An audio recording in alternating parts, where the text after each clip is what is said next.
Hi, I'm Justin Klein. My fat ass is doing some yoga today. So we're going to start with a nice gentle yoga pose, a restorative pose. And a lot of times when I begin my yoga practices, this is how I would start the class, because at the beginning of any yoga practice, you want to be centered. So in this position, we are like all day long, we're hunched over on our cell phones, on our desk, driving. So I like to start out the classes just kind of restoring our body to how it should be in its natural position. So we'll start out by bringing your knees, bringing the bottoms, the soles of your feet together, and your knees can go out to the side. So you're going to bring them in. This is called bound ankle pose or Baddha Konasana. Am I doing it right? I wasn't looking at You it. look fine. This is the most comfortable I've been in a Isn't long it time. nice? It's awesome. Yeah. So any beginning of a practice, you're going to start out. If you walk in from this hectic day-to-day life and just start moving, you aren't getting that peacefulness, you know? And also as you breathe and connect your breath to your movement, as you're focusing on breathing, you might have noticed you're not thinking as much. You're not thinking about what you have to do, what to make for dinner, where you have to be next. You're thinking about your breath.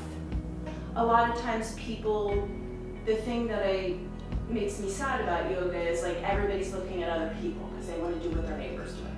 And the true yoga is about what do you need to do. Like a lot of times when I do yoga, I keep my eyes closed because I go inward.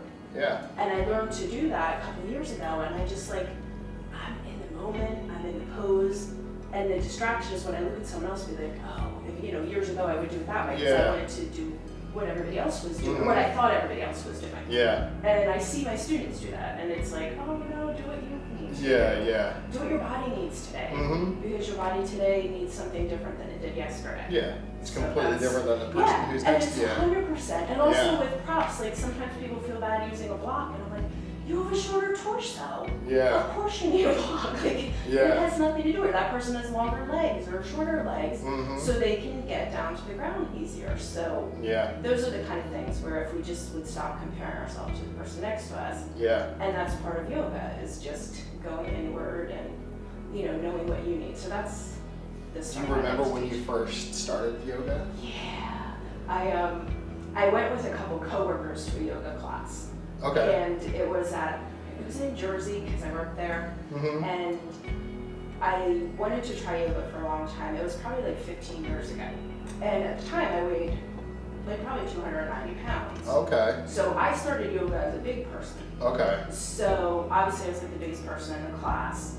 So I had to compete more because it was really important to show people that the big girl can do a handstand, all those things. So I was definitely doing it. Yeah. As to a show company. something. I gotcha. Like I'm really big about teaching people some stuff you could do at home. Like I'll always say, I wake up in the morning and I do a tree pose while I'm brushing my teeth. Or which one's tree pose? Tree pose is the Can we do that quick? the balance. Yeah, that's it. You take your foot and you're just kind of kickstand it on your ankle. Okay. And then you're gonna get your balance here. This is your stable foot. And then you're gonna bring your foot up to your calf if you'd like to. You don't want to put it on the knee, and this is like a hip opener. Okay. Now you can put your hands on your hips. Maybe your tree has branches. So we're grounding, we're rooting through our roots, and then we have our branches, right? You always want to breathe.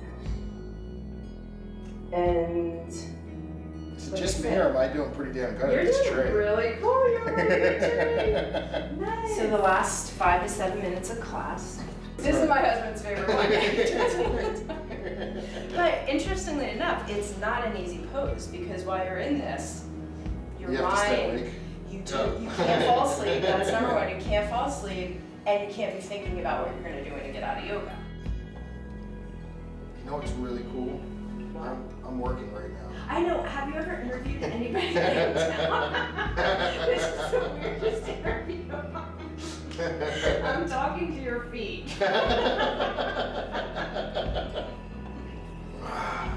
Feels good. I just want to stay here.